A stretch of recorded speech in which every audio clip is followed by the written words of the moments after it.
The year is 1893. A 12-year-old boy in Germany loses both of his parents. He inherits a small amount of money, but while traveling, it's stolen. Despite losing everything, he holds on to one thing, his unstoppable passion for watches. That boy was Hans Wilsdorf, and that passion would lead him to build the greatest watch company in the world. His relatives sold off his parents' business and sent him to boarding school. His future looked uncertain. This is the story of Rolex. After his parents' death, Hans became an orphan. At boarding school, he befriended a boy from Switzerland who introduced him to the country's renowned watchmaking industry. Hans instantly knew this was his calling. In 1900, at age 19, he left Germany for Switzerland.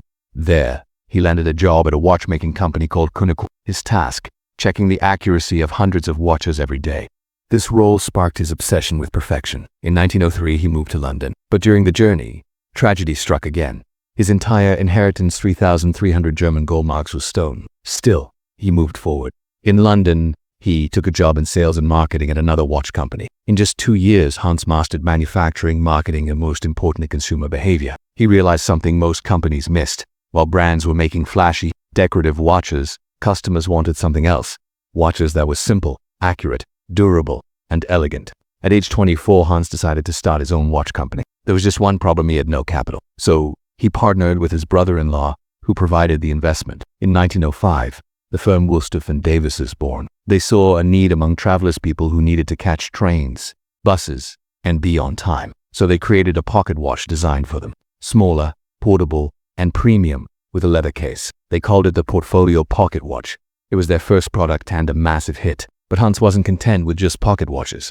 He believed wristwatches would soon replace them entirely. The challenge: wristwatches were seen as feminine. But in 1906, Hans noticed something in Britain.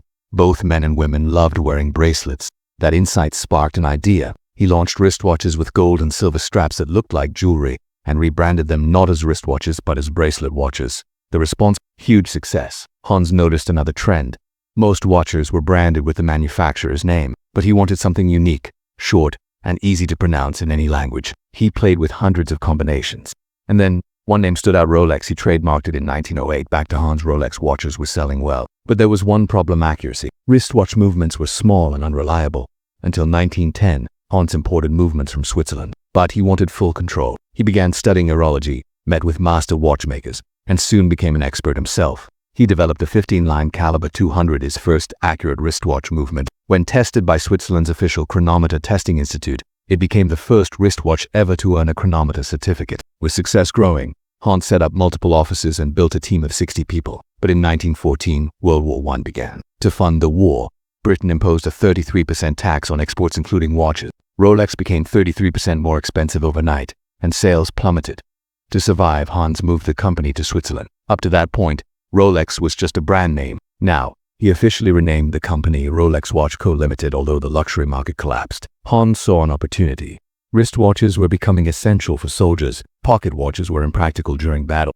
So, Rolex launched trench watches, tough, unbreakable, with luminescent hands so soldiers could read them in the dark. These watches helped Rolex grow, even during war. When the war ended, people saw soldiers as heroes, and since soldiers wore wristwatches, the public began wearing them too. Hans' prediction was coming true, but there was a flaw: Austin water would ruin wrist.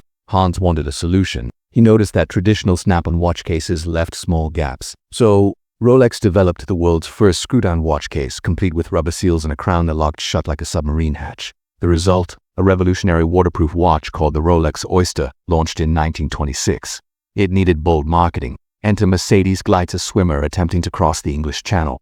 Hans made her Rolex's first brand ambassador. She wore the oyster on a necklace during her 10-hour swim. Though she didn't finish the crossing, the oyster kept perfect underwater the whole way. Rolex displayed the oyster in store windows inside real fish tanks.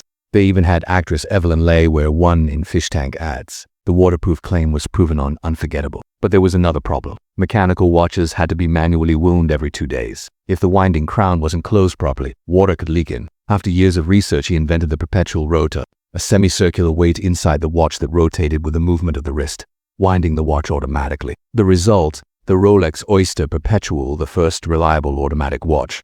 Others had tried. Rolex perfected it. Then came World War II. Sales dropped, supply chains broke, and tragedy struck again. Hans lost his wife in 1944. But like always, he kept going. In 1945, Rolex turned 40.